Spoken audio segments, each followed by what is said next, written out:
Hello everyone on YouTube, it's time for another Simplex video.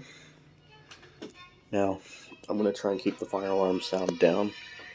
Yes, if you're wondering, I do have record player music playing on the Simplex, or I should say the Walkoder, because that's what it is. I'm going to go ahead and turn that down a bit. There we go. Now we're going to be doing the 2901-9806.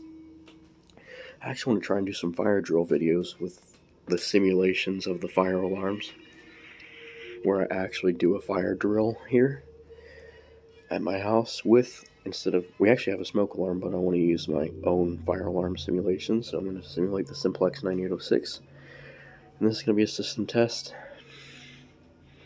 So here we go. 3, 2, 1. Fire alarm is on continuous.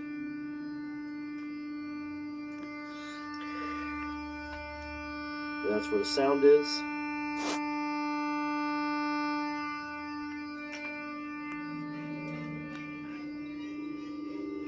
Yeah, there's some people here, so I can't really do a fire drill here or increase the volume on the keyboard sound in order to make the fire alarm louder. But there's a short test of the Simplex simulation of the Simplex 9806.